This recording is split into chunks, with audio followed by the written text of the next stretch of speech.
इस हफ्ते मां वैष्णो देवी के दर्शन के लिए गए करीबन 40 लोगों की जानें चली जाती हैं एक लैंडस्लाइड के चलते। भारी बारिश के बीच अर्धकुंवारी के पास हुए इस लैंडस्लाइड में 20 से ज्यादा लोग घायल हुए। इससे पहले 17 अगस्त को कथुआ में एक क्लाउड बर्स्ट में 7 लोगों के मारे जाने की खबर आती है और उसी के 3 दिन पहले 14 अगस्त को किश्तवाड़ में क्लाउड बर्स्ट के चलते करीबन 65 श्रद्धालु मारे जाते हैं। बहुत लोगों की खोज आज भी चल रही है, उन्हें मिसिंग घोषित कर दिया गया है। कुल मिलाकर सिर्फ अगस्त के महीने में जम्मू एंड कश्मीर में करीबन 140 लोगों की मौत की खबर आ चुकी है। लेकिन यह आंकड़ा हिमाचल प्रदेश के आगे फिर भी कम है, जहां सिर्फ इस मॉनसून के चलते 300 से भी ज्यादा लोग मारे जा चुके हैं। भारी बारिश और क्लाउड बर्ड्स के चलते ऐसी तबाही के खौफनाक मंजर आज सोशल मीडिया पर आपको रोज दिखने को मिलते हैं। इसी हफ्ते डोडा जिले में एक भयानक क्लाउड बर्स्ट हुआ, जिसके बाद फ्लैश फ्लड आए और लोगों की जिंदगी तहस नहस हो गई। मंगलवार को जम्मू श्रीनगर हाईवे कश्मीर घाटी को बाकी देश से जोड़ने वाली एकलौती मुख्य सड़क, उसको भी बंद करना पड़ा। भारी बारिश की वजह से इस रूट में कई हिस्सों में आपको लैंडस्लाइड्स दिखने को मिले। आज जम्मू एंड कश्मीर में दर्जनों ऐसे नदी नाले आपको मिलेंगे जो डेंजर मार्ग से ऊपर बह रहे हैं। कथुआ के आसपास के जो बराज हैं वो ओवरफ्लो कर रहे हैं। रावी नदी में बाढ़ आ चुकी है। उधमपुर में तावी नदी भी 20 फुट की डेंजर मार्क्स को ऊपर उसको क्रॉस कर चुकी है। जम्मू में तावी नदी पर बना एक पुल भी टूट गया, वो भी तब जब गाड़ियां उस पुल से गुजर रही थी। देखिए, बाहर निकलो और निकल जाओ। वही चेनाब पर भी वार्निंग लेवल के आसपास अभी नदी बह रही है। पहाड़ों पर भारी बारिश की वार्निंग मीटरोलॉजिकल डिपार्टमेंट लगातार इशू करती तो आई है। अथॉरिटीज ने एडवाइजरीज भी इशू की। लोगों को नदी नालों के आसपास, लैंडस्लाइड प्रोन एरियाज के आसपास जाने से भी मना कर दिया। डेटा के अनुसार जम्मू रीजन में 1910 के बाद पहली बार इतने कम समय में इतनी भारी बारिश दर्ज की गई है, तो यह once in a century event भी आप इसे कह सकते हो। इस सब के बीच वहां पॉलिटिकल ब्लेम गेम भी ऑफ कोर्स शुरू हो चुका है। आप जैसा जानते हो, जिम्मेदारी कोई लेना नहीं चाहता है, इल्जाम सब लगाना चाहते हैं। उधर हिमाचल प्रदेश में तो सड़कों और नदियों का हाल और भी बुरा है। इस पूरे मॉनसून सीजन में शायद ही कोई ऐसा हफ्ता होगा जब हिमाचल में दिल दहला देने वाले ऐसे वीडियो सामने ना आए हों।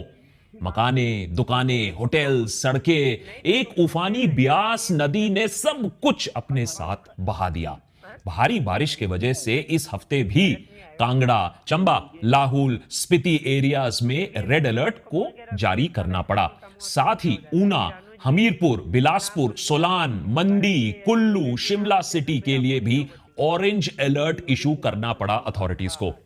हिमाचल की नदियां तो मानो इस साल वो सारा लैंड रिक्लेम करना चाहती है जिसपे पिछले कई दशकों से इंसानों ने अतिक्रमण या इंक्रोचमेंट करके रखा हो। अभी इसी हफ्ते मनाली में बियास नदी एक मल्टी स्टोरी होटल और 4 दुकानें बहाकर ले गई। ले मनाली हाईवे हो या फिर चंडीगढ़ मनाली हाईवे, इस बार ब्यास नदी ने किसी को भी नहीं छोड़ा। चाहे 4 लेन हो या सिंगल लेन हो, हर सड़क का कोई ना कोई कुछ हिस्सा नदी अपने बहाव के साथ ले गई है। उधर रावी नदी भी कांगड़ा और चंबा में अपना कहर दिखा रही है। स्टेट इमरजेंसी ऑपरेशन सेंटर के मुताबिक लगभग 500 रास्ते, लगभग 1100 से ज्यादा पावर सप्लाई ट्रांसफार्मर्स और 500 वाटर सप्लाई चैनल्स डिसरप्ट हो चुके हैं। हिमाचल प्रदेश में अभी तक ऑफिशियल डेथ टोल 310 का है। 158 rain deaths, 152 road mishaps, 2600 crore से ज्यादा की संपत्ति का नाश हो चुका है। इस एक प्रदेश में 77 flash floods, 41 cloud burst, 81 major landslides हमें दिखने को मिले हैं, वो भी सिर्फ और सिर्फ इसी मॉनसून में। सिर्फ अगस्त के महीने में अब तक 44% एक्सेस रेनफॉल रिकॉर्ड हो चुका है। और उत्तराखंड में तो ट्रेजेडीज ने पिछले कई सालों के रिकॉर्ड तोड़ दिए हैं। स्टेट इमरजेंसी ऑपरेशन सेंटर के मुताबिक डिजास्टर रिलेटेड कैजुअलिटीज में उत्तराखंड इस मॉनसून में 30% का इजाफा देख चुकी है। पिछले 10 सालों में 700 से ज्यादा रेन रिलेटेड डेथ्स हो चुकी हैं इस एक प्रदेश में। फ्लैश फ्लड्स आज राज्य के लिए एक मेजर किलर का कारण बन गई है। इस साल जिसमें 61 डेथ्स कंफर्म हो चुकी है, 84 लोग अभी मिसिंग बताए जाते हैं, करीबन 100 जख्मी है सीरियसली। इस साल के मेजर इंसिडेंट्स की बात करें तो धराली के खतरनाक विजुअल्स कोई नहीं भुला पाएगा। इस महीने 5 अगस्त को उत्तराखंड में खीर गंगा नदी के पास क्लाउड बर्स्ट होता है। इससे नदी में फ्लैश फ्लड ट्रिगर होता है, जिससे नीचे बसा धराली गांव कुछ ही मिनटों में पूरा का पूरा बह जाता है। इस हादसे में 5 लोग मारे गए हैं, कंफर्म्ड है, 40 मिसिंग बताए जाते हैं। तो ये डेथ टोल अभी ऑफिशियली बाद में और भी बढ़ेगी। फिर पिछले ही हफ्ते चमोली जिले के थराली एरिया में भी बादल फटने से भीषण जान माल का नुकसान होता है। इस घटना में भी 2 लोग लापता उनकी होने की खबर है। इसके बाद दर्जनों लैंडस्लाइड्स, रोड ब्लॉक्स, अलग अलग जगहों में रिपीटेड क्लाउड बर्स्ट्स और भारी बारिश जैसी चीजों ने सिटीजंस का तो जीना मुश्किल कर दिया है। अब तो हर साल मॉनसून में हिमालय के पहाड़ों में ऐसी भयानक तस्वीरें आपको दिखने को मिल जाती हैं। फ्लैश फ्लड्स हो या क्लाउड बर्स्ट हो या फिर ग्लेशियल लेक आउटबर्स्ट हो, हर साल जान माल का अब नुकसान होने लगा है। हर साल सड़कें टूटती हैं, लैंडस्लाइड्स होते हैं, लोग मरते हैं, बेघर होते हैं, टूरिस्ट हफ्तों तक फंसे रहते हैं। ये सब कुछ मानो एक रूटीन की तरह हो गया हो। और हर साल हमारी सरकारें, लोकल एडमिनिस्ट्रेशन, बाकी एजेंसीज का रिस्पॉन्स को देखकर लगता तो नहीं है कि उन्होंने पिछले सालों के एक्सपीरियंस से कुछ खास सीखा भी है। प्रिपेयर्डनेस के नाम पर शायद ही कोई बड़ा कदम हमने लिया है। और हर साल पहला एक्सप्लेनेशन जो सरकार हमें सुनाती है वो है क्लाइमेट चेंज है, इतनी बारिश है, हम क्या कर सकते हैं। तो क्या क्लाइमेट चेंज का नाम लेकर हजारों लोग को हम हर साल मरने दे, या इससे पहले कि हम यह भी देखें कि इंसानों का भी इसमें इक्वल हाथ है। आइए दोनों चीजों के बारे में समझते हैं। साल दर साल हो रहे क्लाउड बर्स्ट और एक्सट्रीम रेनफॉल इवेंट सीधा सीधा साबित करती है कि क्लाइमेट चेंज एक असलियत है। ग्लोबल वार्मिंग बढ़ रही है, तापमान बढ़ने से पानी जल्दी से इवेपोरेट होता है। इसका रिजल्ट यह होता है कि जो रेनफॉल की इंटेंसिटी होती है वो ताबड़तोड़ बढ़ रही है। उसके ऊपर थोड़ा सा भी जब तापमान बढ़ता है तो ग्लेशियल जो मेल्टडाउन होता है, जो ग्लेशियर्स पिघलने का रेट होता है, वो काफी तेजी से बढ़ने लगता है। इसका मतलब ग्लेशियर लेक्स बनना या पानी का बहाव ऊपर पहाड़ों से काफी तेज हो जाना। और जब ग्लेशियर लेक्स टूटती हैं तो नीचे तबाही मचती है। हिमालयन स्टेट्स सालों से क्लाइमेट चेंज की वजह से वर्स्ट इफेक्टेड रीजन्स में से रही हैं दुनिया भर में। हिमालय के पहाड़ भारत के 11 राज्यों को छूकर जाती हैं। भारत की एक बड़ी आबादी पहाड़ों के इन फुटहिल्स में बसी हुई है और वहां ऑफ कोर्स घूमने भी हजारों लाखों लोग भी जाते हैं। ऐसे में क्लाइमेट चेंज की वजह से हिमालय में हो रहे एक्सट्रीम वेदर इवेंट से भारत और यहां के लोगों पर काफी ज्यादा इंपैक्ट पड़ रहा है और पड़ेगा आने वाले सालों में भी। लेकिन इस प्रॉब्लम से निपटने के लिए देखा जाए तो भारत आज ज्यादा कुछ नहीं कर रहा है। इंडिया ने अपना नेट जीरो का टारगेट 2070 तक का रखा है, बाकी दुनिया से बहुत पीछे। इसके वजह से पूरी दुनिया भर से क्रिटिसिज्म भी हमें मिलता है कि कैसे भारत दुनिया का तीसरा सबसे बड़ा पोल्यूशन इमिटर है और फिर भी अपना नेट जीरो या माने पोल्यूशन कम करने का टारगेट इतना पीछे रखा है, जिससे बाकी दुनिया तो बाद में, पहले भारत और भारत में रहने वाले वनरेबल स्टेट्स की हालत पहले खस्ता होने वाली है। लेकिन यह क्रिटिसिज्म जो हमें मिलता है वो जायज भी नहीं है, क्योंकि यह भी मानना होगा कि दुनिया का तीसरा बड़ा इमिटर आज भारत बना है, लेकिन इंडिया का जो पर कैपिटा एमिशन है वो ग्लोबल एवरेज से बहुत नीचे है। प्लस भारत आज जो रेपरकशंस झेल रहा है उसका जिम्मेदार भारत नहीं है, ये तो बीते दशकों से हो रहे राइजिंग ग्लोबल वार्मिंग का नतीजा है जो ज्यादातर सो कॉल्ड डेवलप्ड नेशंस ने किया है। तो कायदे से तो भाई उन्हें, भारत को, ये जो बाकी डेवलप्ड नेशंस हैं, उन्हें जुर्माना देना चाहिए। इनके ग्लोबल वार्मिंग की वजह से हम आज सफर कर रहे हैं। लेकिन पैसे देने की बात तो दूर है, ये एडवांस देश पीछे नहीं हटते हैं अपनी हिपोक्रेसी से, ब्लेम गेम खेलने से।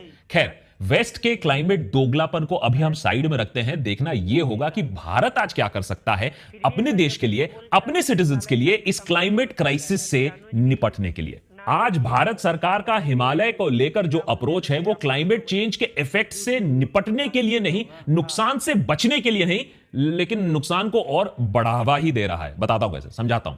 सबसे पहला, भाई देखिए, सरकार का ये जो रोड वाइडनिंग प्रोजेक्ट है, जम्मू श्रीनगर हो या हिमाचल हो या मोस्ट कंट्रोवर्शियल उत्तराखंड में चार धाम प्रोजेक्ट हो, मोदी सरकार हर जगह की कनेक्टिविटी बढ़ाने के लिए 4 लेन बड़े बड़े हाईवेज बना रही है। देश के अलग अलग हिस्सों को जोड़ने की मंशा से यह काम किया जा रहा है। और नदी के बिल्कुल सटे हुए 10 मीटर तक चौड़ी सड़कें ऑलरेडी बनाई जा चुकी हैं। सारे इन्वायरमेंटल वार्निंग्स को इग्नोर कर दिया गया है। और भाई देखो, दूर दराज के रीजन्स में सड़कें बनाना ठीक है, ऑल वेदर कनेक्टिविटी तक पहुंचाना अच्छा स्टेप है। चाइना का भी खतरा है तो रास्ते बनाने होंगे, यह बात कोई डिनाई नहीं कर रहा है। लेकिन एनवायरमेंट का क्या? और नदी के किनारे आपको आसान सा ऑप्शन मिल गया तो भैया रिवर बैंक के ऊपर आपने रास्ता खींच दिया। लेकिन कभी ना कभी तो नदी उसका बहाव है अपना हिस्सा वापस मांगेगी। अभी हाल ही के सालों में चलिए सबसे बड़ी कंट्रोवर्सी पर एक नजर डाल देते हैं। इंडिपेंडेंट स्टडीज और फील्ड सर्वेज ने चार धाम हाईवे प्रोजेक्ट पर लैंडस्लाइड्स का एक बड़ा रिपोर्ट रिलीज किया। जियो टेक्निकल रिपोर्ट कहती है हाईवे के आसपास के लैंडस्लाइड्स को स्टडी करने का डेटा एनालिसिस हमें यह बताती है कि उस पूरे रीजन में 81% लैंडस्लाइड्स सड़क के 100 मीटर के आसपास ही हो रहे हैं। हिंदी में बोले तो नेचर नहीं, सड़क लैंडस्लाइड का कारण बन रही है। बहुत से स्लोप्स को आपने डेंजरसली स्टीप 60-80 डिग्री के एंगल पे इस तरीके से आपने पहाड़ को काटा है। ऐसे अनसाइंटिफिक तरीके से अगर आप रास्ता बनाओगे तो वो जो स्लोप्स होती हैं वो एक्सपोज रह जाती हैं, जिससे लैंडस्लाइड इंसिडेंट्स और भी ताबड़तोड़ तरीके से ज्यादा बढ़ रही हैं। रिसर्चर्स का अब यह मानना है कि नेचुरल कारण से ज्यादा हिमालय में ह्यूमन इंड्यूस्ड डिस्टर्बेंसेस से लैंडस्लाइड्स हो रही हैं। 12,000 करोड़ का चार धाम हाईवे प्रोजेक्ट जो करीबन 900 किलोमीटर रास्तों को वाइडन करने के लिए उसके साथ ब्रिजेस, फ्लाईओवर, बाईपास, कल्विट्स बनाने का प्रोग्राम है, उसके वजह से लगभग 70 हेक्टेयर जंगल काट दिए गए हैं, 55,000 से ज्यादा पेड़ काट दिए गए हैं, 20 मिलियन क्यूबिक मीटर मिट्टी को डिस्प्लेस किया गया है, जिससे लोकल इकोलॉजी, स्लोप स्टेबिलिटी पर बहुत बड़ा इफेक्ट पड़ता है। और ये जो मिट्टी, ये जो मलबा आप निकालते हो, ये अक्सर आप रिवर बैंक पर डंप कर देते हो। अब नदी भी कहेगी कि ये तो गलत हो रहा है, और जब पानी का बहाव ज्यादा आता है तो यही मलबा फिर लोगों को दबा दबा कर आज मार रहा है। इसके अलावा इकोलॉजिकली सेंसिटिव जोन और प्रोटेक्टेड कैचमेंट्स में भी रोड कंस्ट्रक्शन एक्सपर्ट वार्निंग के बावजूद बनाई गई हैं। हजारों petitions, court cases, independent reporters के बाद भी लोकल मीडिया यह बताती है कि कैसे फ्रेजाइल जोन में आपने कंस्ट्रक्शन जारी रखा है। जब एक्टिविस्ट इन प्रोजेक्ट्स को रुकवाने के लिए कोर्ट जाते हैं तो वहां सरकार नेशनल सिक्योरिटी, आर्मी मूवमेंट का हवाला देकर वो बच जाती है। हां ठीक है, सेंसिटिव बॉर्डर एरिया में आपको रोड्स की जरूरत है, इसको डिले नहीं किया जा सकता है, लेकिन क्या इन रीजन्स में हो रहे ये जो कंस्ट्रक्शन है ये सिर्फ आप आर्मी के लिए बना रहे हो? उन लाखों करोड़ों लोगों के लिए नहीं बना रहे हो? धर्म के नाम पर जो आप लोगों को कन्वीनियंस देना चाहते हो, अब ये जो लोग वहां जब पहुंच जाते हैं तो उसका इकोलॉजिकल इंपैक्ट क्या होता है? जो हर साल मॉनसून में लैंडस्लाइड, क्लाउड बर्स्ट हो रहे हैं, उसके लिए इतना ज्यादा जो पोल्यूशन है, ह्यूमन फुटप्रिंट है, वो जिम्मेदार नहीं है। सिर्फ सिक्योरिटी है देश की, और उन लोगों का सिक्योरिटी क्या जो ऐसे रेनफॉल, ऐसे लैंडस्लाइड्स, ऐसे फ्लैश फ्लड्स में मर रहे हैं। जो करोड़ों लोग आप इनको भेज रहे हो पहाड़ों में, इसका कभी इंपैक्ट स्टडी भी किया गया है? खैर, सड़कों और टूरिस्ट के बहस को अगर आप एक एस्पेक्ट मान लो तो वो सिर्फ एक छोटा कारण है, और भी बहुत सारे कारण हैं। सालों से पहाड़ों पर हमने हजारों छोटे छोटे हाइड्रो पावर प्रोजेक्ट्स भी खड़े कर डाले हैं। रीसेंट स्टडीज बताती हैं कि इससे फ्लैश फ्लड्स और डिब्री फ्लो का खतरा कैसे बढ़ जाता है। एनालिस्ट और इन्वेस्टिगेटर्स दिखाते हैं कि कैसे hydro power construction, tunnelling, blasting, reservoir engineering, river diversion, coffer dams natural sediment regime को बदल देते हैं। माने जो एक सेडिमेंट फ्लो होता है रिवर में, उसको कैसे रोक दिया जाता है। जैसे 2021 में तपोवन ग्लेशियर आउटबर्स्ट के वजह से नीचे बसी पूरी एनटीपीसी की प्रोजेक्ट ही बह जाती है, जिसमें 200 से ज्यादा लोग मारे जाते हैं। अब बताइए कौन से लेसन हमने हमने इससे सीखा है, क्या सीख मिली है हमें? इसके बाद large scale unregulated river bed mining भी चलती रही है। चैनल्स और फ्लड प्लेन्स पर हमने कंस्ट्रक्शन करना भी नहीं रोका है, और इसी की वजह से नदियां अब ज्यादा आसानी से नए चैनल्स कट कर पाती है, अपनी दिशा बदल पाती है और रिहायशी इलाकों में भी घुस जाती है। और इसके ऊपर मैं ये बोलना बहुत इंपॉर्टेंट है, हम एक अर्थक्वेक सेंसिटिव जोन के ऊपर बैठे हैं। अगर यहां आप बड़े हाइड्रो इलेक्ट्रिक पावर प्रोजेक्ट्स बनाओगे, जब अर्थक्वेक आएगा तो ऐसी तबाही मचेगी कि डेथ काउंट भी आप नहीं कर पाओगे। अगेन, इस सब के ऊपर आइसिंग ऑन द केक बाकी है हमारा करप्शन। इन्वायरमेंट इंपैक्ट असेसमेंट और क्लियरेंस प्रोसेसेस को बार बार कंप्रेस किया गया है, बाईपास किया गया है। रिपोर्ट्स दिखाती हैं कि कैसे कई प्रोजेक्ट्स को वायलेशंस होने के बाद भी रेकमेंड कर दिया गया, क्लियर कर दिया गया, ऑल वेदर टूरिज्म के नाम पर, इनकम जनरेट होने के नाम पर, कुछ पैसों के रिश्वत के नाम पर गवर्नमेंट्स ने होने वाले एनवायरमेंटल इंपैक्ट को इग्नोर कर दिया। होटल्स, नए कंस्ट्रक्शन प्रोजेक्ट्स, थोड़ा सा कट क्या मिल गया और बाद में एनवायरमेंटल इंपैक्ट होगा, भाड़ में जाए। सालों से ये रैंपेड करप्शन चलता आया है, अनप्लान्ड कंस्ट्रक्शन चलते आए हैं, अर्बनाइजेशन को हमने बढ़ावा दिया है साइंटिफिक वार्निंग को इग्नोर करते हुए। ऐसे इकोनॉमिक डिसीजंस ने शॉर्ट टर्म गेन्स को लॉन्ग टर्म जियो हैजर्ड के ऊपर प्रायोरिटी दे दी है। फाइनेंशियल प्लानिंग असेसमेंट्स दिखाते हैं, साफ तरीके से दिखाते हैं, हिमालयन इंफ्रास्ट्रक्चर अगर फेल होगा तो मैसिव लॉसेस हो सकते हैं, उसको कवर आप नहीं कर पाओगे। लेकिन भैया, अभी तो आपने अप्रूवल दे दिया, स्पेंडिंग पैटर्न्स आपने चेक नहीं किया, क्लाइमेट प्रूफिंग आपने उसके बारे में सोची नहीं। हिमालय में बहुत से सेफ लुकिंग जगह हैं आज भी, लेकिन वो उतने सेफ नहीं है जितना आपको लगता है। तो भले ही सरकारें सबसे पहले क्लाइमेट चेंज और एक्सट्रीम रेनफॉल को दोष दे, लेकिन हकीकत तो यही है कि तबाही का बहुत बड़ा हिस्सा प्रिवेंटेबल था। पूरी प्लानिंग और रेकलेस कंस्ट्रक्शन हमने जो किया है ना, लोगों को खतरे में हमने डाला है। सड़कें, होटल्स, अरे पूरे के पूरे कस्बे हमने बना दिए हैं फ्लड प्रोन जोन्स में, और कुछ पैसों के लिए, कुछ कट के लिए, कुछ करप्शन के लिए।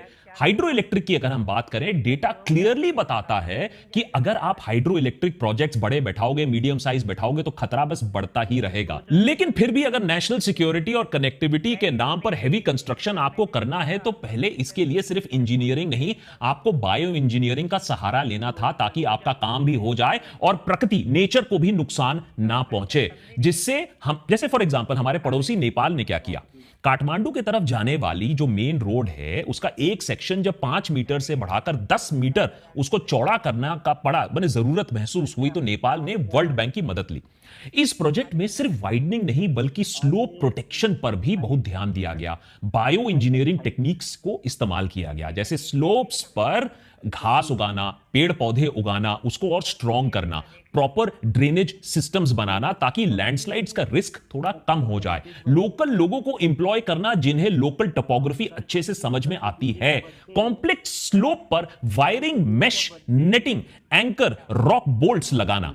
अब ऐसा नहीं है कि भारत में ये टेक्नोलॉजीज कभी इस्तेमाल नहीं हुई है, बिल्कुल इस्तेमाल हुई हैं और सालों से इस्तेमाल हुई हैं। लेकिन फिर भी आए दिन हम देखते हैं कि मॉनसून और लैंडस्लाइड्स के चलते ये सारी टेक्निक्स बहुत कम जगह हुई है। माने ये प्रोजेक्ट ज्यादा एफिशिएंटली एक्सपैंड की जा सकती थी, लेकिन हमने फोकस किया है कि कंस्ट्रक्शन की स्पीड को देखो, सस्टेनेबिलिटी को मत देखो, एनवायरमेंटल इंपैक्ट को मत देखो, लैंडस्लाइड मिटिगेशन पर फोकस ना करो। वही बड़े मेगा हाइड्रो प्रोजेक्ट्स को दर्जनों छोटे छोटे माइक्रो हाइडल प्रोजेक्ट्स में डिवाइड किया जा सकता है, सस्टेनेबल एक ऑल्टरनेटिव बनाने के लिए। ऐसे प्रोजेक्ट्स के लिए आपको गंगा रिवर, ब्यास जैसे बड़ी नदियों पर बांध बनाने की जरूरत नहीं है। उल्टा आप हजारों छोटे छोटे स्ट्रीम्स, छोटे छोटे प्रोजेक्ट्स आप बना सकते हो, जो ज्यादा से ज्यादा आसपास के गांव और कस्बों तक बिजली पहुंचा पाए। इससे ना तो नेचर को ज्यादा नुकसान होगा और कम्युनिटी पार्टिसिपेशन भी बढ़ेगी, और अगर तबाही मच भी जाती है तो जो डैमेज होगा वो लोकलाइज्ड होगा।